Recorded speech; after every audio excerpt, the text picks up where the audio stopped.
ଜଣେ ମୋତେ କହିଥିଲା କି ପୁଅମାନେ ପିତ୍ତଳ ହାଣ୍ଡି ଆଉ ଝିଅମାନେ ମାଟି ହାଣ୍ଡି, ଯଦି ଗୋଟେ ଭୁଲ କଲେ ତାର ଭାଙ୍ଗି ଯାଆନ୍ତି, ଆଉ ପୁଅମାନେ 10ଟା ଭୁଲ କଲେ ବି ସେମାନେ ଚିକ୍ ଚିକ୍ ହୁଅନ୍ତି। କାହିଁକି? ଝିଅର ହିଁ ଇଜ୍ଜତ ଅଛି, ପୁଅମାନଙ୍କର ମାନ ସମ୍ମାନ ଇଜ୍ଜତ କିଛି ବି ନାହିଁ।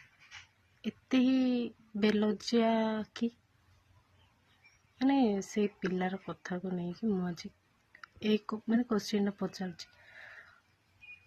ସମସ୍ତଙ୍କର ସମ୍ମାନ ବୋଲି ଅଛି, ସେ ପୁଅ ବୋଲି ହଉ କି ଝିଅ ବୋଲି ହଉ, ଏମିତି କାହିଁକି ଖାଲି ପୁଅ ହିଁ ସବୁବେଳେ ମାନେ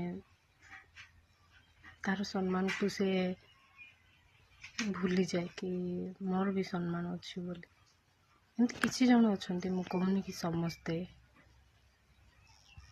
ଏମିତି କାହିଁକି?